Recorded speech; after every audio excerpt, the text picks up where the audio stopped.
If you've ever had a remarkable coach, mentor, or boss in your life, the kind of person who shows up with exactly the encouragement, perspective, and direction you needed, well, you know how powerful that can be. Unfortunately, not everyone has had access to leaders like that. And that's why I started this show. I'm your host, JB Bolton. I've seen firsthand what happens when great leadership comes alongside people who are trying to grow. This show is about being that kind of leader, the kind who coaches well, the kind who encourages deeply, the kind who helps others ultimately move forward. You're listening to Hey Coach. Hey, what's going on, everybody? Welcome from the Bolton Co. headquarters here in colorful Colorado. Where it actually feels like a winter day. It's 24 degrees according to the thermometer on my my desk, the smart home display that is on my desk.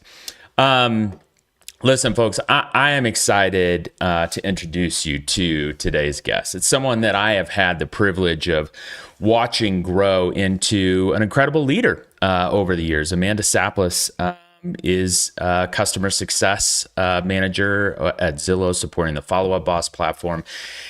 But what really stands out to me about Amanda is that she's built her career around a one simple but very powerful theme, and that is taking care of people. She spent more than a decade in customer facing roles across tech, service, ministry, entrepreneurship. She led customer success at BombBomb. She worked in another SaaS company at One Day, built and ran her own wedding and events business for years. And today she's helping customers succeed at one of the most recognized companies in real estate tech. But what makes Amanda special isn't just what's on the resume. It's also the way that she shows up. She cares deeply about relationships and culture and helping people grow. Whether she's leading teams, supporting customers, coaching other people, or serving behind the scenes, she brings a rare combination of truly unique empathy, leadership, and intentionality. And I would be remiss if I didn't mention that she also serves as an associate coach with me here at Bolton Co., where she's been quietly making a big impact, helping leaders get some clarity and move forward. So without further ado, ladies and gentlemen, welcome to Hey Coach, Amanda Saplis. Hi, Amanda. Hello. So good to have you. Thanks for joining us today. Of course. Thanks for the kind intro. That was very kind. And you and I have had the privilege of working together for quite a while. So I'm excited to have you on because I have an inside scoop on what it is that you have to offer the world in terms of your unique leadership perspective. I definitely, we'll get into that in a minute. But before we do, what work are you most excited about right now? Great question. I would say because of the two things that are the focus right now, we've got, like you mentioned, working at Zillow in the Follow Up Boss platform, and then the coaching side. I think coaching side, I am very excited about some of the people that I'm getting to support and help walk alongside as they're discovering real passions of theirs or unique things that are true about them. Yeah. As they're trying to navigate career. Why do you like that? Like, why is that? Why do you love that? I love seeing that aha moment, or just the light that comes into people's eyes when they start talking about something that actually hits on their like heartstrings. Yes. Or what actually matters to them or what they value. Yeah. And how that there's that little glimmer that it can start in their eyes when you're talking about it. And then I'm like, all right, we're on the right track. Yeah. Has that always been like kind of a, like a thing for you a little bit, or, like why is that, why do you like that? Like, why is that always been like kind of a, like a thing for you a little bit, or, like why is that, why do you like that? Like, is it something that you experience and that's why it lights you up? Like, why is that a thing that you're like, ooh, this is cool. I like this. I want to do more of it. Yeah. I think it probably always has been there Mm-hmm. in different capacities because of you had mentioned I've been in a lot of different spaces, very different spaces. But whether it was in like ministry with kids and they realized that they were cared for unconditionally, or brides that got excited about certain decorations because they've dreamed about this day in their life, or just I think that having an eye for that spark has always been there. I don't know that I recognized that until recently, but then in this space, getting to help people plan for the future and have buy-in into their future and not feel a sense of hopelessness or, well, I Yeah. just got to work. So I think that's translated into this season in a cool way. Yeah. Yeah, it's interesting. It's almost, pastoral in a way. And I know you've got some background, as a youth pastor. And you still, like, every once in a while I'll have a conversation with you and you're like, yep, John and I are having 20 college kids over to our house. I mean, you're still doing like a lot of that, that work. I can't help but to wonder if some of it is just that pastoral heart of like wanting to help people to see them, to show up for them, to advocate for them, right? To help them get in the right seat. And to help them see themselves, right? Sometimes when they can't see themselves very clearly, like it is hard. It is hard, especially as you're growing and you're developing the work that we do around identity and design, passions and values and the intersection of those things. I think to point people in the right direction can be really, really powerful. What's something that most people would not know about you from your LinkedIn bio? Ooh, great question. Something they wouldn't know. Well, it's not broadcasted, but something that's very fresh is that we are having our first child. Because I put that on LinkedIn. That's not, you didn't make a big announcement, a big like gender reveal video on LinkedIn's not your not your jam, huh? New role, mom. That is so awesome. Congratulations. I think parenting is one of the most remarkable leadership experiences of our lives. I told that to another executive last week, and they were like, "Oh my gosh, I am the worst leader in the world then." I'm like, never mind. I'm sorry I said that. That is so exciting for you.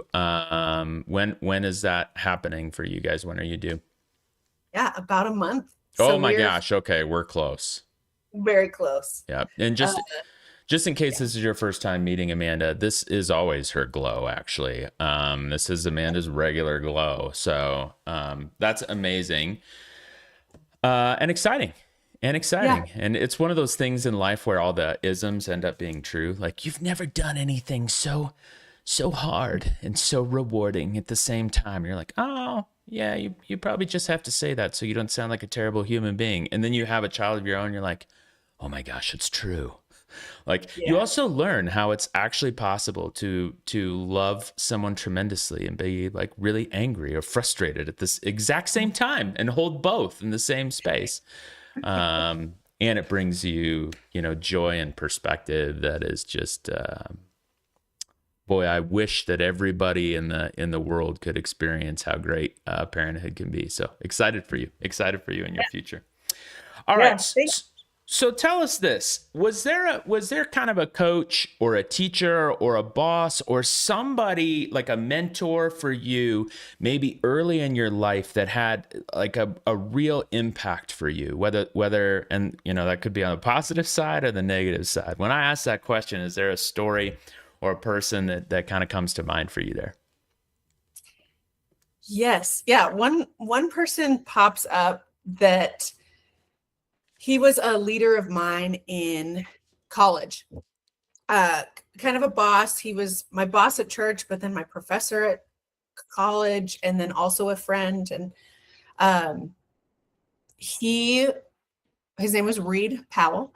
He is a leader in California. And I think that shaped a lot of my leadership, because the first person that honestly pops in my head is my parents, but I feel like because they're both great leaders and I just observed a lot. But once I was away from that, seeing how Reed saw people and then didn't major on the minors, and the majors for him were hearing people out, the truth of situations, not how things looked or how he wasn't worried about the extra stuff. He was worried about people feeling seen and cared about, and the truth being exposed or just present. Yeah. And I think that really shaped me. And he walked alongside, him and his wife walked alongside me through like some hard transitions or difficult situations at church or school or new jobs.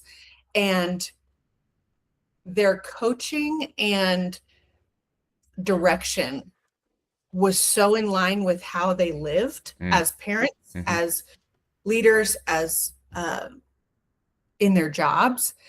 So I think they were really impactful for me and still are. And we keep in touch it's less so now, but they were huge in my development in knowing the woman I wanted to be, because I think then that translates to who I want to be at work, mom. We've talked about this before, but the consistency, right, of just who do I want to be, right, and then in every area, that looks a little different. Yeah, that's interesting. So, and that was something that you experienced. So you experienced that from Reed, and then I'm assuming you observed it being practiced elsewhere. You mentioned something that stands out to me that our last guest in our previous episode, Kyle Kelly, mentioned as well, in terms of being seen. Why is that okay? Like, let's pay attention to the fact that that's come up back-to-back episodes. I have theories. What's your theory on why that is a thing right now? I suppose that I probably shouldn't say it's a thing right now. It's probably a thing all the time. Yeah. Right. But maybe it feels a little bit more poignant now. I don't know. Do you think so? Yes, I do think it's always been a thing, because there's just that inherent value in all humans that wants to feel like we matter or we have value. And if somebody can even see you in good and bad, that's a step towards feeling that value. Yeah. But then especially right now, and like you mentioned, we volunteer with Young Life here at Colorado State, and working with Gen Z and seeing they've grown up with the technology that they can't be seen, or like they don't have to be seen. So it's adding this extra barrier that you have to make sure you have these skills to be seen, or you have to put yourself out there to be seen, because there's just this structure with social media that's like falls up between people. So what about, do you think, I mean, when I hear you say that, I also think about the work that some people put in to fabricate how they're being seen, right? Or over-engineer it or design it or manipulate it, and then having to maintain that manipulation and carry this underlying shame of like, of identity, which is a tragedy. Right? I mean, I think that's a big part of it as well. Interesting. And that's so true. I first talk about Gen Z, but you're so right. That's any age, any generation. We still try to do that in our careers. And it puts so much pressure on. And I'm thankful to, of course, I had like Reed early on, but then I've had great leaders that have called that out and said, no, let's just position it this way. Right. But you shine in this way, and you have these qualities. So to not have to feel shame or this pressure to be someone else, because that's going to fail. It's Yeah. not going to last long, or it's going to burn you out. Yeah. Yep. Um, if we for a moment we take a break from titles and jargon, give us a few lines on what great leadership looks like to you. And I'll let you puzzle through that for a minute while I let our viewers, our live viewers, know that chat is open for you all on both YouTube and LinkedIn. So in a minute, of course, I want to give you an intro to Amanda, but in a minute here, I'm going to give, we'll send some of our questions Amanda's way for her kind of unique perspective. Or if you just want to say hi, or you want me to tell Amanda hi for you, you could throw that in the chat window too. And I'll try and pass those along as well. So, but back to you, Amanda. Give us a few lines on what great leadership looks like to you. Yeah. Not to be a broken record, but to be able to see the people that you're leading, or that you're working with, because leadership does not have to have a title. You can be a leader in any role, and seeing the people around you. And then I think great leadership does include service. And I love the concept of servant leadership. And that doesn't mean enabling. Servant leadership can look like calling out opportunities for growth, and then also celebrating who people are and their unique qualities. So I think that mix is what I've seen in great leaders. Yeah. What is, for people who don't know or haven't heard the term before, what is servant leadership?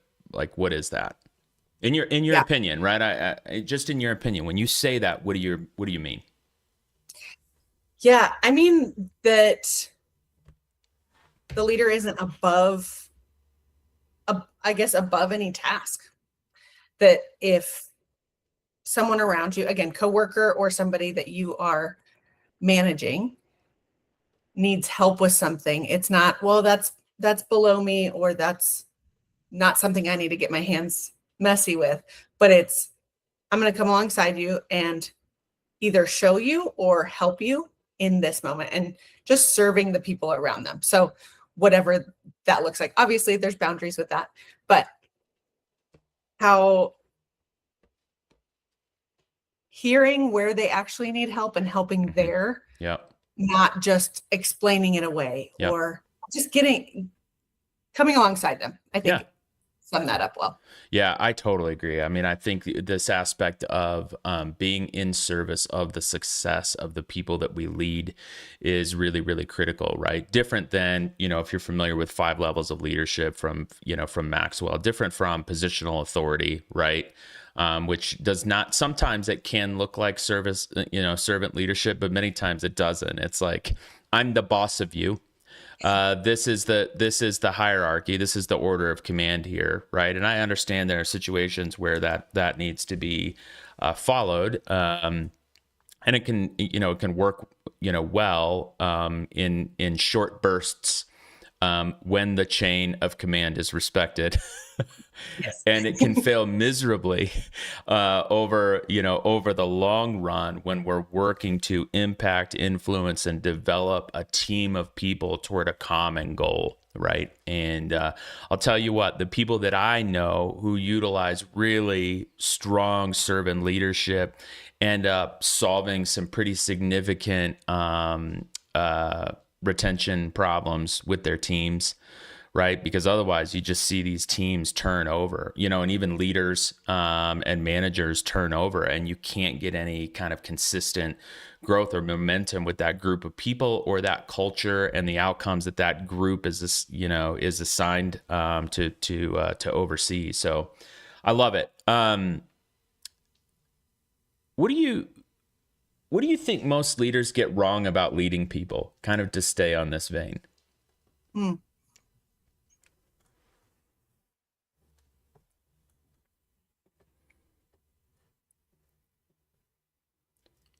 While you chew on that, Ron says, love the mindset of not being below any task. Super important to build trust, but also selfishly gives you a deep perspective on what's happening within the organization and your team's world, which I totally agree with. Yeah. Yeah, your opinion. What do you think a lot of leaders get wrong about leading people? Too many, I too think, many. Let's say not a lot, but just too many. Like you see this happen too often.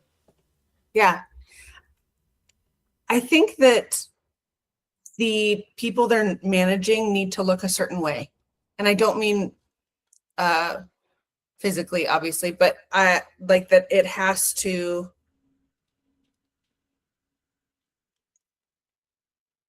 that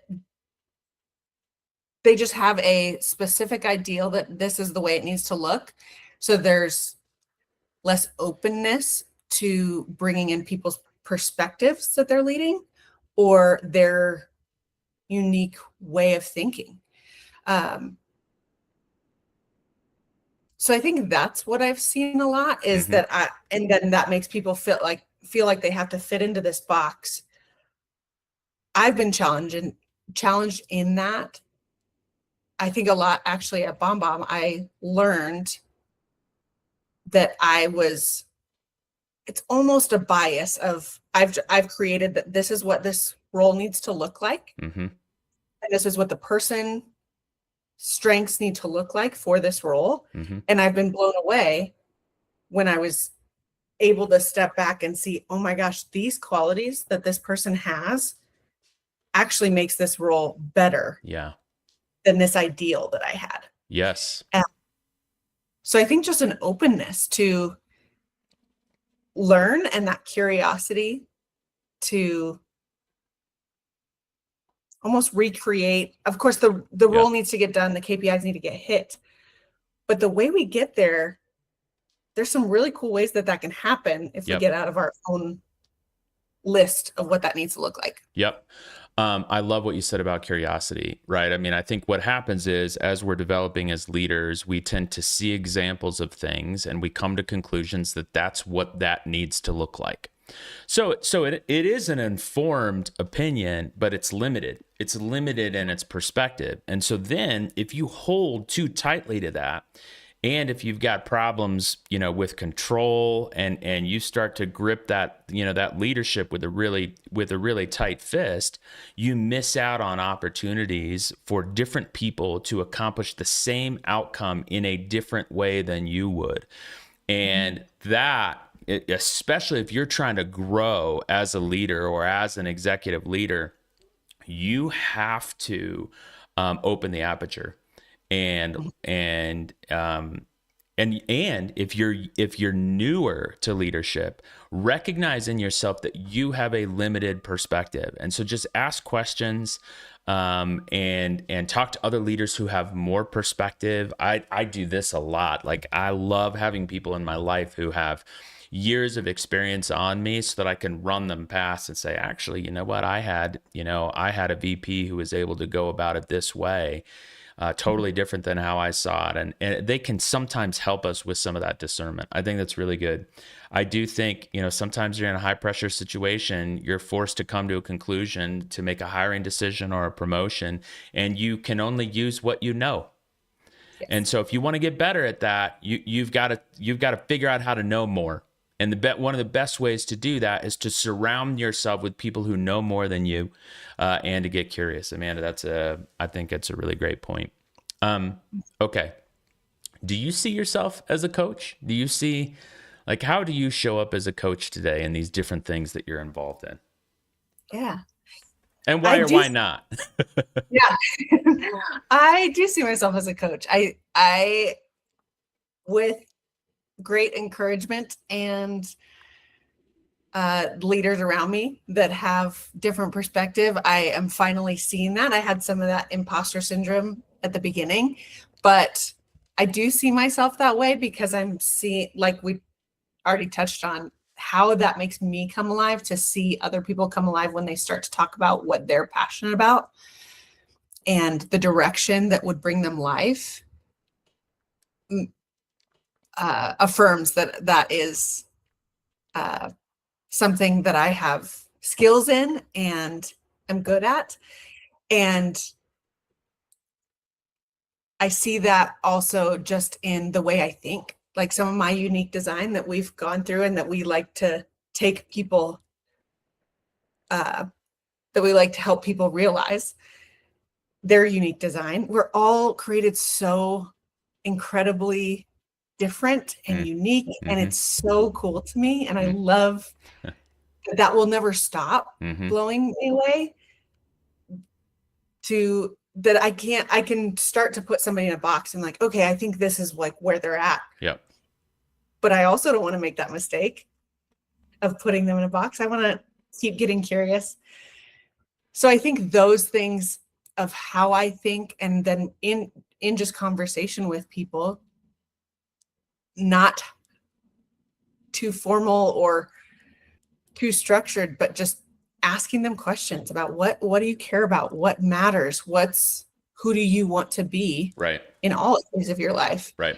That's what I think, that's where I land of this. Yeah, I am a coach, and this is something that brings me so much life, to get to see people figure out what their path is and what's not gonna just bog them down. Yeah. So that they can get the paycheck, which there's seasons, but yeah. You're a tremendous supporter, a helper, an encourager. I mean, I think these things are so critical, I think, for coaching. I want to kind of walk into a little bit of a tender space with you here, which is, and I'll share this from my perspective. When I first was introduced to you, I think our VP at the time, Donovan, was Donovan who hired you into the organization originally? Was it Donovan or was it? I think, Ashley and Donovan. Okay. So when you were first brought into the organization, I remember hearing somehow, I don't remember how I found out, that you had spent some time working on behalf of victims of human trafficking. And maybe you, and did Michaela do that? Was there somebody else that did that with you? Or was that kind of your own experience? I didn't remember if there was somebody else in the org that was connected there somehow, but. Michaela did some similar things, but that different organization. That's fascinating. When I heard this, and I want to be real careful with how I approach this, because I know it can be triggering for for those of us that have been impacted by these kinds of things. When I first heard this, it stopped me in my tracks. I think because I'm a little bit of an empath. I'm not a little bit of an empath. I'm probably pretty significantly an empath. And I think in that moment, I felt so sincerely, even like a little tiny sliver of what that could have been like, or what that must be like. And I don't know if I could do it. I don't know if I can do it. It's similar to the way that I think about these incredible therapists and counselors who I'm like, I don't know if I could carry that. It is just so humbling for me to think about. And that's probably part of the problem, is that then you don't end up having kind of the support that is needed and deserved in some of those spaces, because we feel intimidated by it, or we don't feel worthy of being able to be in that space and even talk about it or address it. I'm so curious about, well, first of all, it says a tremendous amount about your heart, but I'm just curious what that experience taught you about leadership, about empathy, about human dignity, and about working with and supporting some of the most vulnerable people on our planet. Yeah. Great question. It was one of the most incredible seasons that I got to. I learned about it in college and worked with, volunteered for various organizations, but then worked at a safe house. And that season of working in the safe house, it was a house for minors that had survived. So we called it, they were they were survivors. We were helping them become thrivers in life. And I think a lot of that curiosity and learning that we need to have curiosity came from that season, because I walked into that season after so many years of volunteering, thinking I had ideas of what it looked like. And they were all so wrong. Mm. And when you're told by Can I ask what? Can I ask how? Like how?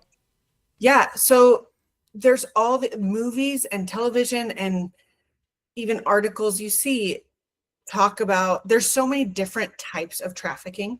Ah. And these girls that I was working with, they thought they were fine Huh. because they had been groomed so well. Oh. Mm. They thought this was normal. Mm. Is that forgive my ignorance? Is that common in that space? Wow. Yeah.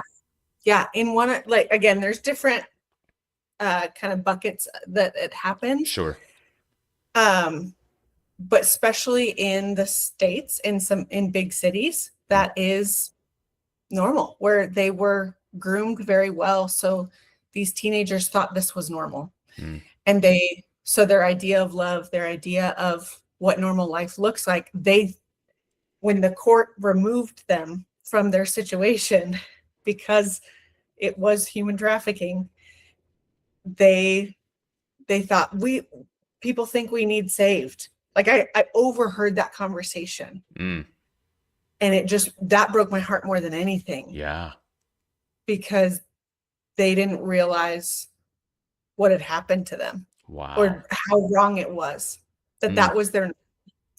So getting curious and learning how to have conversations around that, when I know this is not okay or normal, or you should have never had to experience this, and learning how to ask questions without making them feel like silly or stupid for the way they're thinking. And then also it gave these girls this view on the world that everyone has an agenda, which that also helped my shape what leadership looks like. Because when you break it down, a lot of people get there. Yeah. And at the core think, what's your angle? And I just hadn't had that perspective before. I never thought I can, to a fault, be like, everybody has great intentions. They just want to care for people, and they do have an angle. So learning how to speak to people and show up consistently. Yeah. And how much that matters, how much value there is in showing up consistently, whether that's in a career, like being at Zillow for me, or if that's with Young Life Kids, or that's just with friendship, like consistently showing up, proving to people, I see you, I care about you. Yeah. No angle. Wow. Thank you for the language around survivor instead of victim, right? It's just, and forgive my misstep there. And I really appreciate the perspective of it.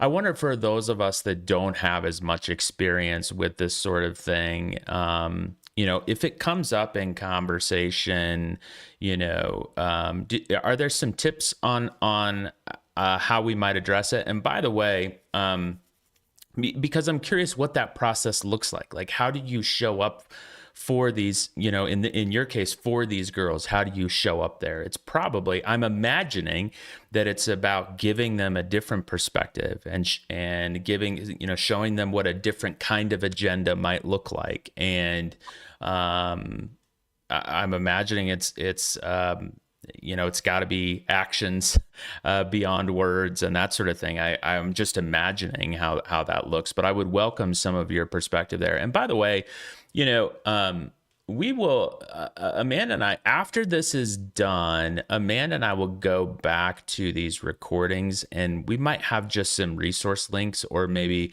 a couple little organizations that we can point you to, just in case, in the off chance there's somebody who's running into this that's like, oh, I would like to know more, or I'd like to perspective, or I'd like to help. Maybe we've got some leaders listening who are like, that's something that I, be willing to dip a toe into. It might take us, a couple days to get that, but just come back to the, or if you're listening to this on recording, we'll drop those links in the description so that you have some access. So kind of back to you, Amanda. Just kind of, can you tell us a little bit about what some of that restorative process looked like? And if you have any tips for somebody like me who wants to be really thoughtful with how I approach this topic and wants to know how to show up well for survivors. Yeah. Again, not to be a broken record, but I do think that consistency of just showing up, that was what it looked like. Sure. In that safe house, was showing up and remembering. And this again goes across any demographic you are working or engaging with. It's the consistency of showing up and remembering what people have said, remembering what matters to them, and bringing that up again to just show, I see you. You don't have to be a certain way for me to see you right where you're at. And then tips around that, the little off topic, but not. If you are a parent hearing this, I had multiple parents come up to me when I was working there and say, oh man, you're just, especially moms, they would come up to me and say, oh man, you're just changing the world. And I was like, you are, because you are keeping this from happening. Yeah. Every survivor I worked with, their parents weren't present to start. Yeah. And so just a shout out to JB, you and all parents, like you are also making that impact to combat that. Just caring for your kids. But then I think approaching it, there are so many organizations. I know here in Colorado, there's multiple. Yeah, we will drop those links of it is tricky because most people can't just like walk in and volunteer. Yeah. Because there's so much legal. Good. Yes. So it's pretty tricky to find. Yeah. But we also have, actually, Colorado Springs there's a Southern Colorado Human Trafficking Task Force. Okay. That I used to be a part of, and they are doing incredible work. They're working with the police. So it's not just civilians trying to, let's go find these vigilante. kids. Yeah. Yes, because the people that are doing this are professionals and tricky. So working with law enforcement, that I know CSPD has a great human task force. Yeah. For that specifically. But again, just back to showing that consistency and care, and that you see people across any demographic is making so much more of an impact than I think we'll ever know. Wow. Thank you for sharing a bit of your perspective there. It was just striking to me. I think it speaks a lot to the type of human you are, and the world could use more humans like you, Amanda. So I appreciate you sharing that story. Okay, so we've got some Young Life going on. By the way, in case if that's an organization you're not familiar with, that's a faith-based organization in college campuses primarily, right? Amanda, give us the college. We work with the college students here, but it is middle school, high school, college, and single moms. Okay. So, and that's something you're doing, right? So you're an expectant mom. You've been a tech leader. You've been a youth pastor. You've served in all these different roles. When you put that together and you think about like how is that informing the way that you think about developing the people that you lead? What's a practice that is helping you do that well? Whether you're in a coaching spot, maybe you're in a customer, success role. I mean, how do you think about developing the people you lead? Mm-hmm. I think across every different role or space that I've worked in, it all points back to people need to believe in what they're doing to do it. Hmm. And they have to have that buy-in. I guess we could use that kind of buzzword, but they've got to believe Belief in is it. a lot stronger word, I think, than buy-in. Yes, that's true. Yeah. Yeah. But you have to believe in what you're doing for it to fill you up at all. Sure. And to be successful. I do think you can be successful. You can go through the motions and see a amount of success, but it's just not going to last. Yeah, it's not sustainable, right? I see this happen a lot with leaders who get burnt out. Yeah. And then it's like you start to kind of peel the layers of the onion, and you're like, oh, you don't. To your point, there's not belief in there. Okay, great point. How do you foster that? I think getting curious with what do they actually believe in? Okay. When you move stuff out of the way, what do they actually believe in? What actually motivates them? Yeah. So how do you do that? I ask. Like you literally say, what do you believe in? I have asked that. And some people have an awareness of what they do, but then it usually breaks down. So I kind of can start there. Yeah. With what do you believe in? Let's see if we have even an awareness of what that is. Usually there's some kind of like big category. But then I think asking specific questions about their current roles or their history. Yeah. Of what did you love about this job? What did you love about this season? What has been the best, most life-giving season you've had? Yeah. And then just kind of picking out from there, what made that exciting? What made you love that? I was meeting with somebody the other day, and from the beginning of the session to the end, she was feeling kind of against a certain type of role in the beginning and realized, oh, all of the things that bring me life actually are in this role.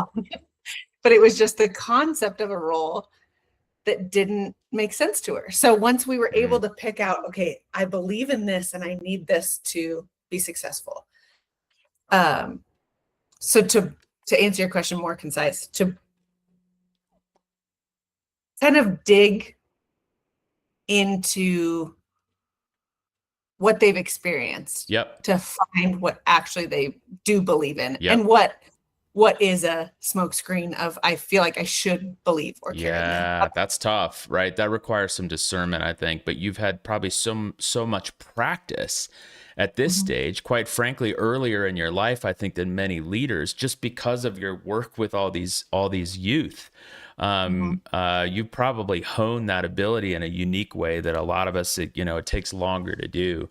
I think of belief and I think of motivation, right? What belief and motivation. By the way, leaders, a way that I'll ask executives about, around belief, if we're going to go that high level, one interesting question, especially when I'm first getting to know somebody, I'll say something like, to the extent that you're comfortable, talk to me a little bit about your worldview and how that shapes the way that you see this role, this leadership position, this company that you're building, whatever the case may be. And it is interesting.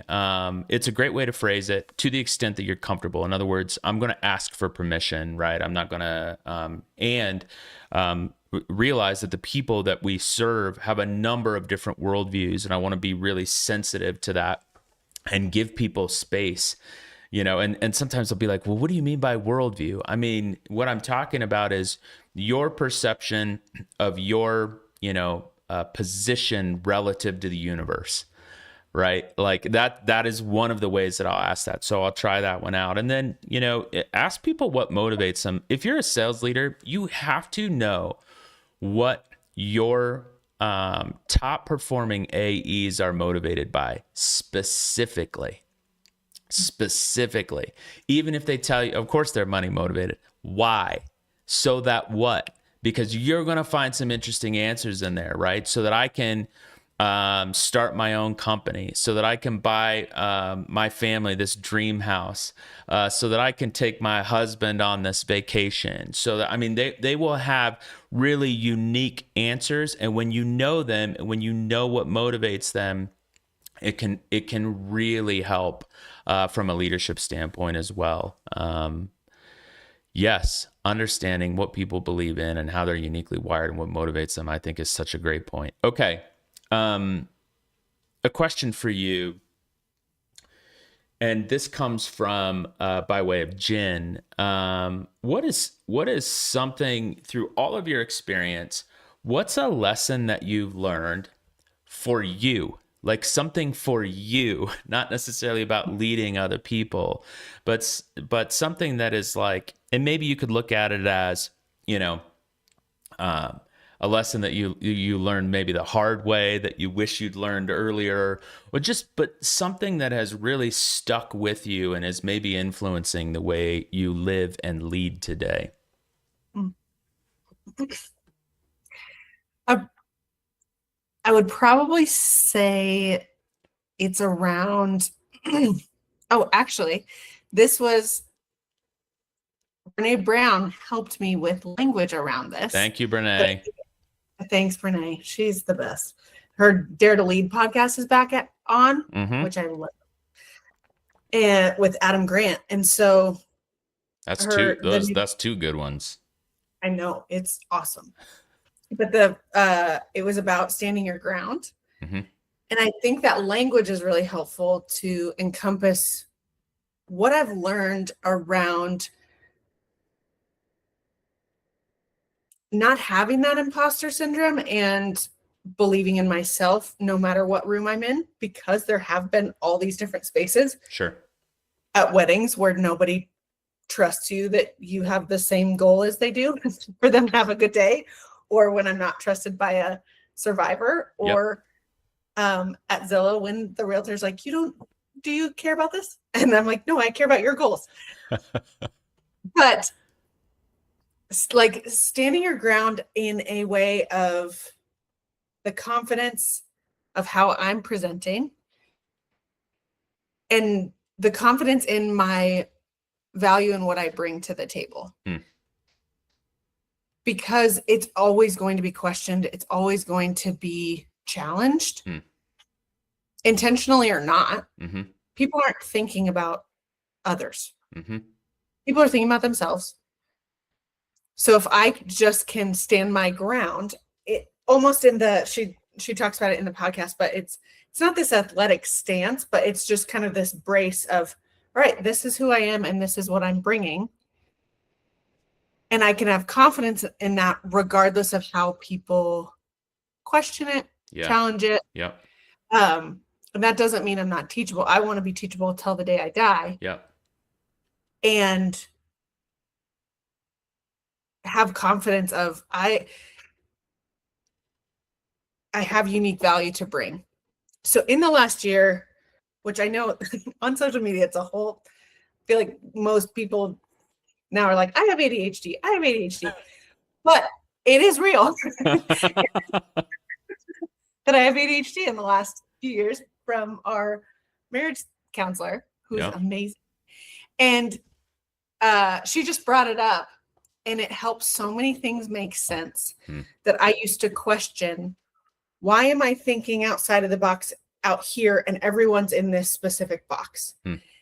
And I used to just think, I'm thinking about this wrong. I would put it in the box of everybody else is right and I'm wrong. And learning that my brain is wired differently, it helps me now approach the same table saying, oh, I was just thinking out here. We're not going that way. That's great. Moving on. So not taking people's thoughts or challenge personally, I guess, and believing in and the journey that we take people on with the leadership development, in career coaching, to learn their unique design and then have confidence in that and be excited and hold value there. Right. Because I I think we still have that kid in us that wants to fit in and be similar to others and Sure. not stand out in a bad way. Yep. But to acknowledge that, to see it and then celebrate it. Yep. Find ways to let that flourish. Yep. Is something I've learned across all different careers that I've had. For somebody that's searching for that confidence to be able to stand their ground, any advice on how to discover it?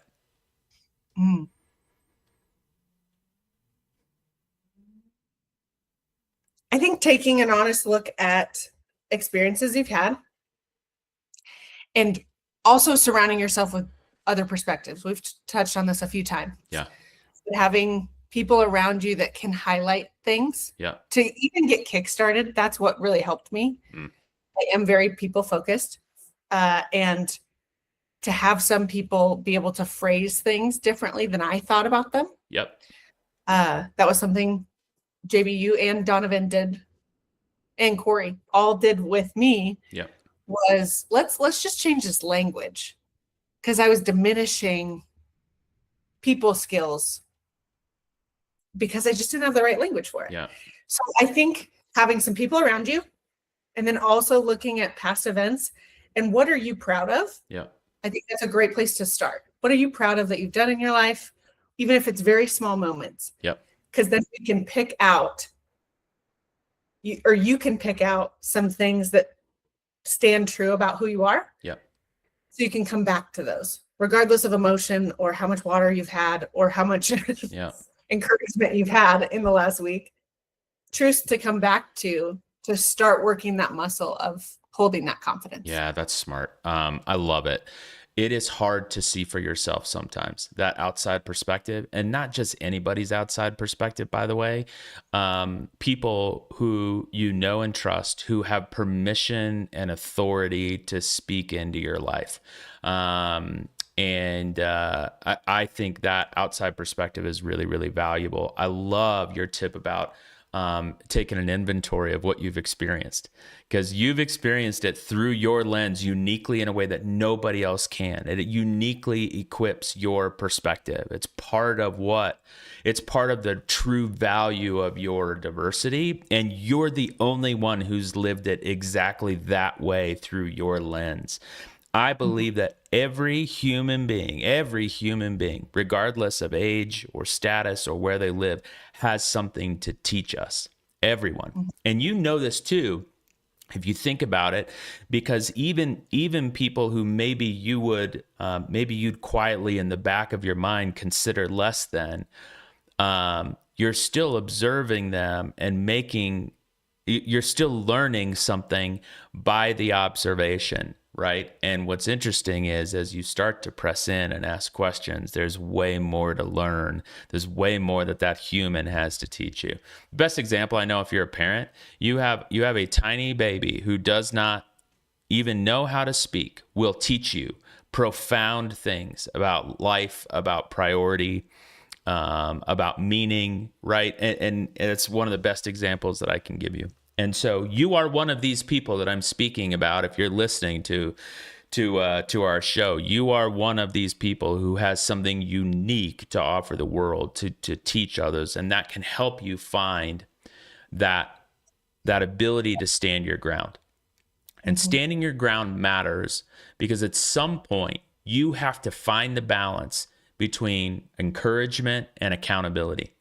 At some point, you have to find, especially if you're in a leadership position and you're coaching or mentoring or developing, you can listen and you can empathize, but you also need to apply the lens of, hey, how do I back this encouragement with some accountability, some results? How do we get a transformation?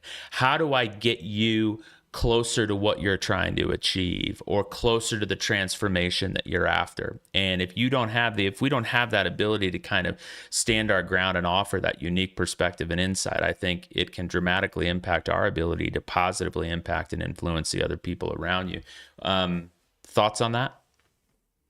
Yeah, I would just add that it's everyone's way of coming back to that is different. Yeah. And even that's a cool, unique thing.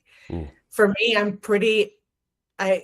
empathetic and can be very emotional. So I need that like logic from the past experiences that this is what I come back to because I know this is true. Even if I'm in an empathetic situation or like empathy is overwhelming me with a situation. That happens to you too? Yes. Okay. Good. Yes. It's good to know I'm not the only one. Yes. So having something logical to come back to, because I know that's how my brain works. And I know some people have to do the opposite. They need to they live more in logic, so they need to have some of the belief or dream or goal of who they want to be to bring that in those moments. Yep. When you need to stand your ground. So even identifying that and celebrating that while you're identifying that of your unique design. Yep. That this isn't, let's find a video and it's going to tell me how to do this or how to get there. Yeah. You're created uniquely, and that's so incredible. So let's figure out how you tick and make plans based on that, not trying to be somebody else. I love it. Amanda, thank you for the generosity of your time and your uniquely valuable perspective.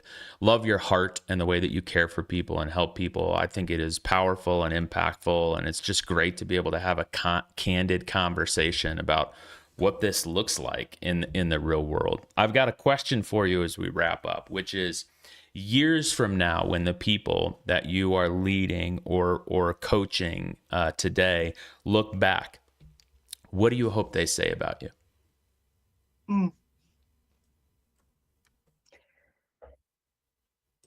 I hope they say that Amanda always showed up and reminded me of the value I have. That is beautiful. It is so beautiful and simple. And thank you, by the way, for the way that you do show up and remind people that they matter. This is not a new idea. It's one that you've lived in your life for quite a while, and you're uniquely gifted at it. All right, folks. Thank Amanda for joining us. Amanda, if people want to find you or reach out to you or contact you, what's the best way to do that? Probably on LinkedIn, because I'm terrible at all other social media. So LinkedIn, is where it would be best. All right, great. We'll drop Amanda's LinkedIn profile in the video description for those of you who want to connect. Amanda Saplis, Saplis on LinkedIn. Amanda, thanks for being part of the show today. Thanks for having me. This was great. Hey, thank you all for joining us. By the way, it's been great to have you along for the conversation. And if there's a guest you'd love to see on Hey Coach, feel free to hit me up. I'm JB Bolton, founder of Bolton Co., a leadership development company in the Pikes Peak region and beyond. I love helping leaders accomplish some great things, and we're glad to have you along with us. All right. Have a wonderful Friday. Happy Friday, everybody.